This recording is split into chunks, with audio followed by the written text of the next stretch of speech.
Hi, Janice. Hi. How are you? I'm really good. Thank you for asking. Yeah. Could you please turn on your camera? Turn on my camera. All Yeah. right. I'd be delighted. Well, yeah, there. Okay. Oh, you are not visible. I'm not visible. Yeah. Could you Well, please turn off and turn on your camera? Backstage. Let's see. Backstage is muted. Then I don't know where my camera is. This is my camera. It's a video. John, can you figure out where my camera is? I don't see anything other than this, which I just uncrossed. I think you didn't give your access to the camera. I think it is blocked.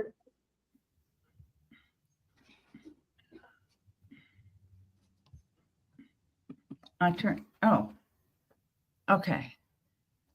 Is that right? No, No, you are not visible, Janice. I'm not visible. Okay, hold on. Okay.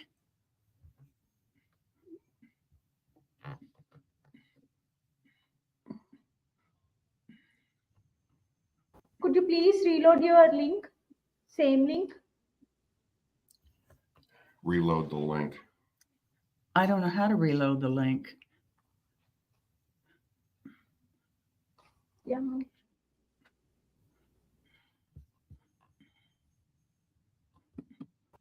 You just reconnect with the same link, Janice.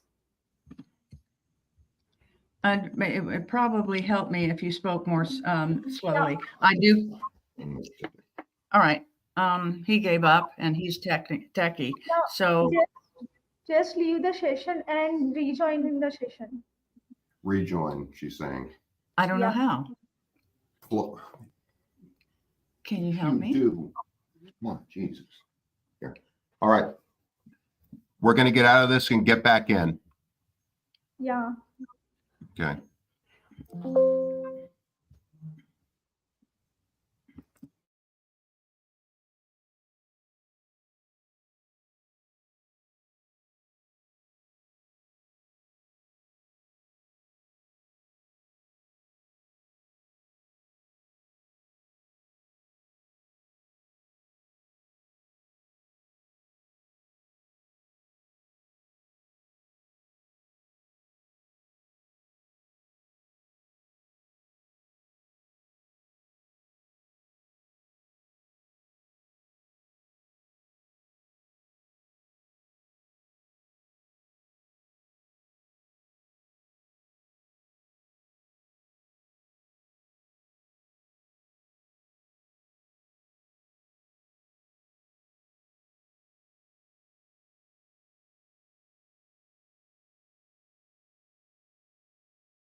I'm joining the stage. All right. People can see and hear you.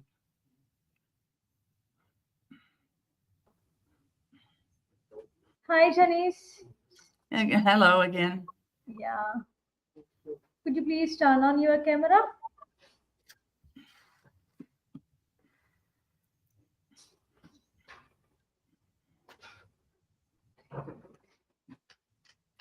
Yeah, you are not visible, Janice.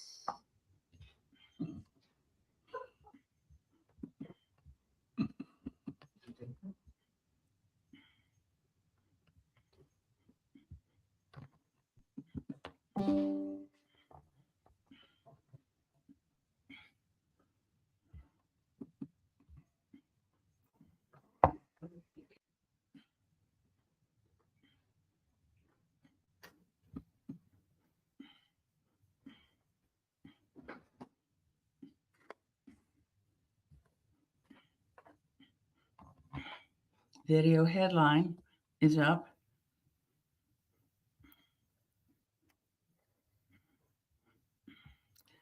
We turn the camera on. Here.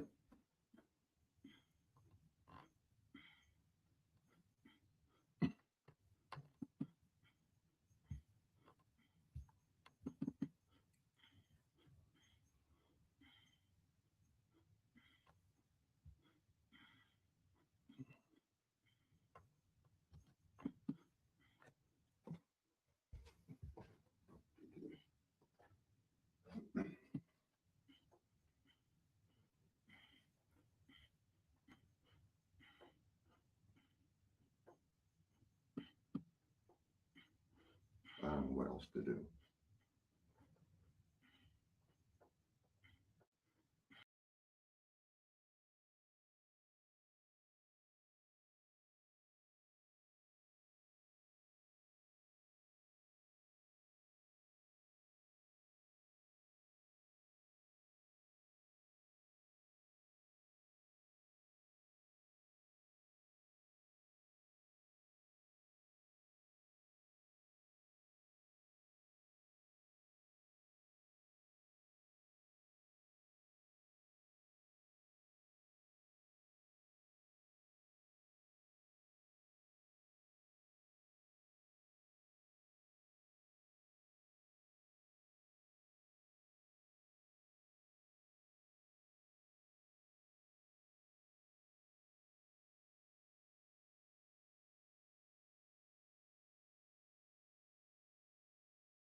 I've got a phone call coming into my ears. Yeah, it's,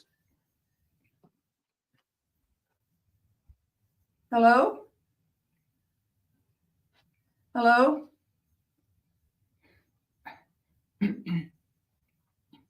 Hello?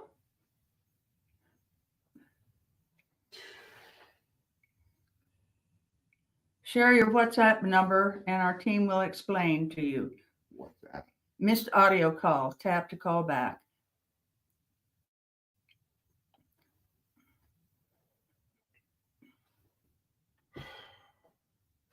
Here she is again. Hi, Dixie. We're having real trouble, and I just don't know what. Wait. Um,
Hi, everybody. I'm delighted to be here. There's been problems with the camera, and so I'm just with you voice. But Yeah. I'm glad to be here, as I'll say again. Uh, Before I get started, I'd like to point out that on the screen under my name, there is a mistake. The title of my soon to be published book should read Your Soul's Toolbox: Secrets to Constructing Your Best Self. Yeah, After Jenny. all, yes? Yeah. Before going to your session, I would like to introduce you to our audience, Janice. Oh, all right. I didn't realize I wasn't on. Thank you. Yeah. Thank you. It said Janice 132. Butler is a Stanford educated teacher, speaker, and author with a master's in spiritual psychology from the University of Santa Monica, along with several other academic credentials. She guides individuals in addressing unresolved issues, discovering their self-worth, and finding meaning and purpose. Together with her husband, John Haggerty, she co-created the popular Instagram page @Your Soul Toolbox, which has grown over 112,000 followers. They are set to launch their first online course, Your Soul's Toolbox Self-Discovery, later this year. This course complements Jenny's book, Your Soul's Toolbox: Secrets to Constructing Your Best Self. That was a fantastic bio, Jenny's, and stage is all yours. Thank you. Yeah. I appreciate you. Yes. Good morning, everyone. I've got a question for you. Do you get intuitive hits?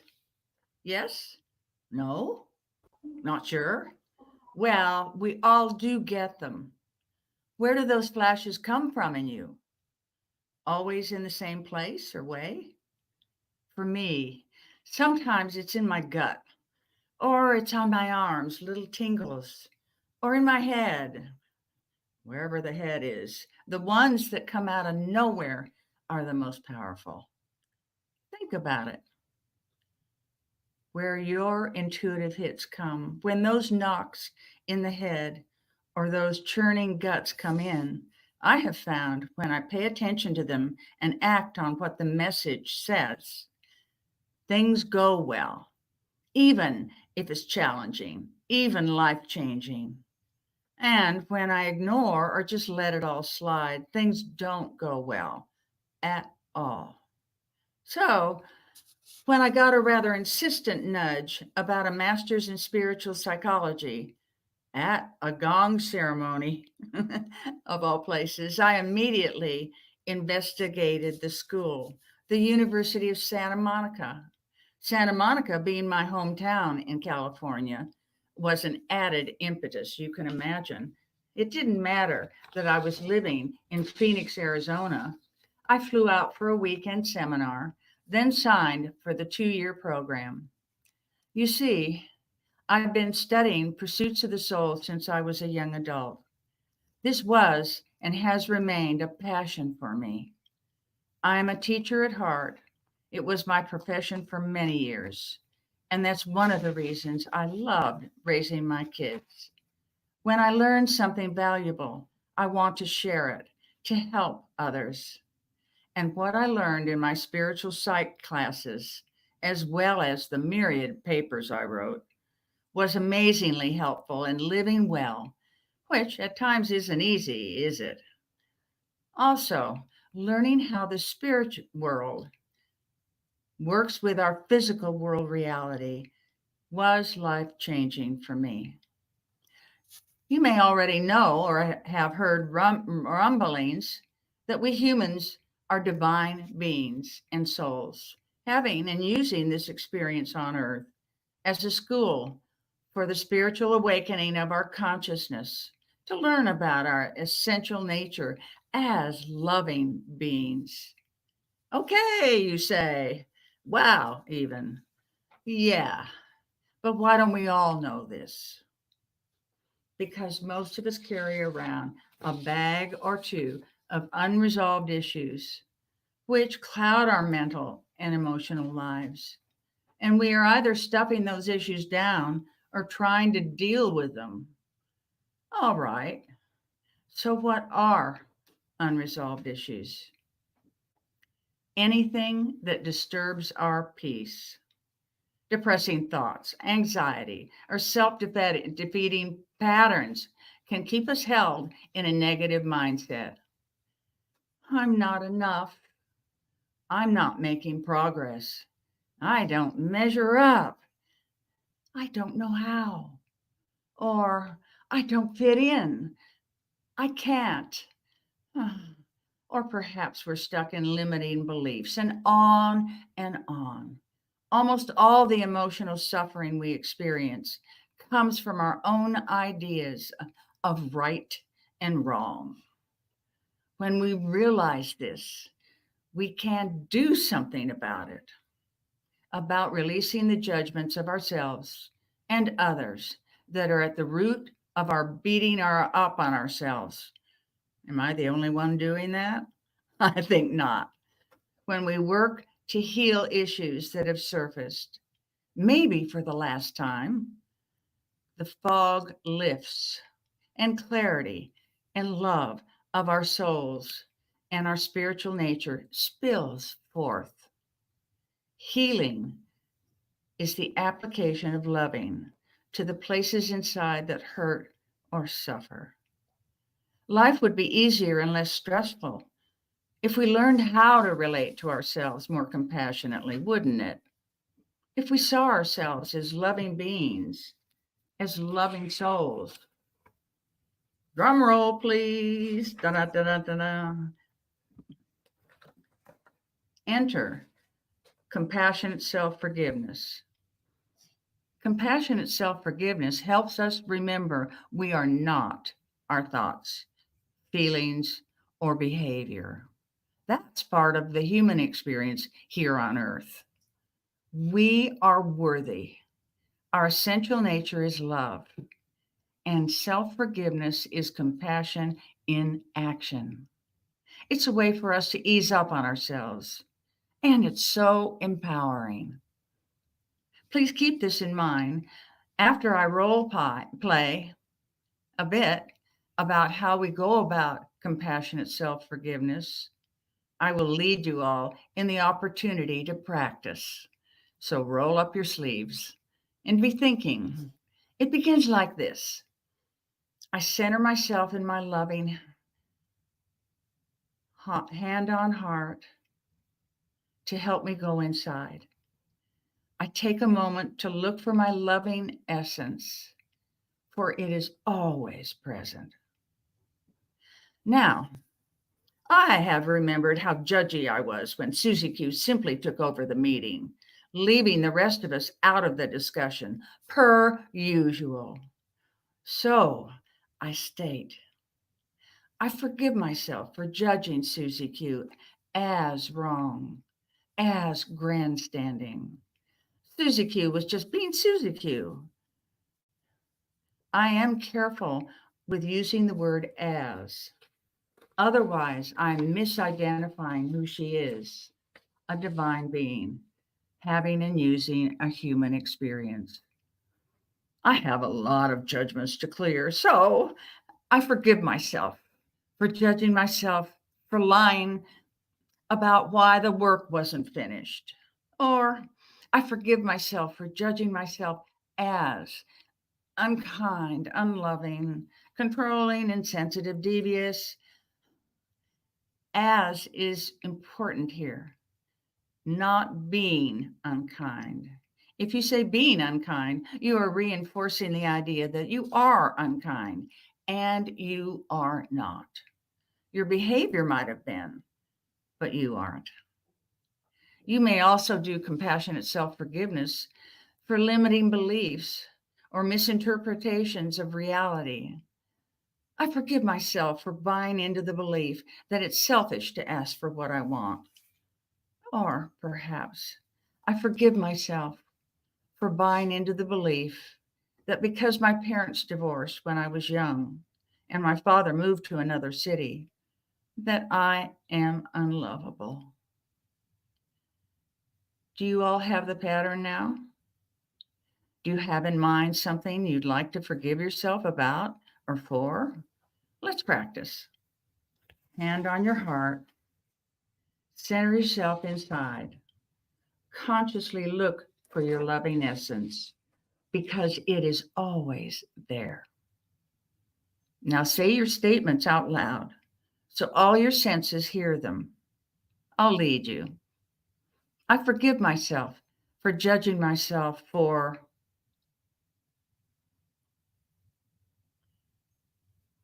perhaps stealing the pencils at school. Or I forgive myself for judging myself as perhaps bitchy, angry, impatient with my kids. Never being. I forgive myself for judging Piggy is sloppy. Or I forgive myself for buying into the belief that I'll never find a good job. Question: how much time do we spend, even waste, scratching the scab that's trying to cover things we've said or done or felt that we wish we could undo? Compassionate self-forgiveness gives us a way to heal from all that and gives us back the power that we take from ourselves. Practice self-forgiveness, compassionate self-forgiveness when you need it, and see the difference in how you feel about yourself. You're welcome. Mahatma Gandhi said, "The weak can never forgive. Forgiveness is the attribute of the strong." It does require strength and self-care to cease punishing ourselves, doesn't it? I will leave you with this. How you are with the issue is the issue. How you treat yourself as you go through the issue is the issue. And please have a great day. Thanks for being here with me.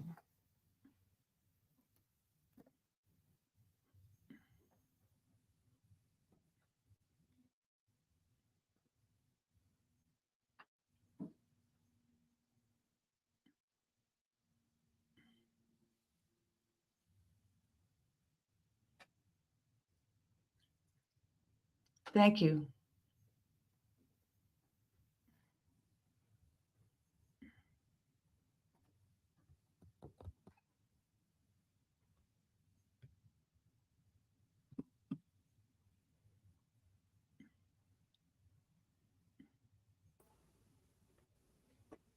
Hello, Janice.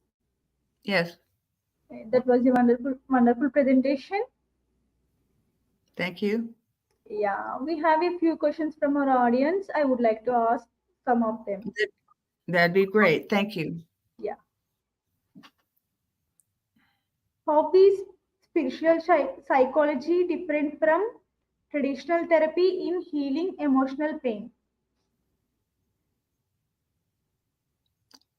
I didn't understand how that was a question. It sounded like a statement. Yeah. How is spiritual psychology different from traditional therapy in healing emotional pain? How does it differ from traditional therapy? How is it different from traditional therapy? Yeah. Well, this was classroom work. And that's how I got a master's in spiritual psychology. It's not working with patients. It's working with ourselves. And then we go out into the world better equipped to help others handle the things that upset them. Yeah, thank you for your valuable answer, Janice. You're welcome. Yeah, please stay on the backstage and join the next session, Janice. Yes, stay in the backstage. I will. Yeah, thank you for your valuable time. Bye bye. Bye. Thank you. Good job. You were excellent. Thank you. Can I get you anything? How about a big glass of Wine? bourbon? I've got water. Yeah, I gotta go clean my end table. Oh, God, I've got lots to I do. know. I hope they don't keep me here forever. Yeah.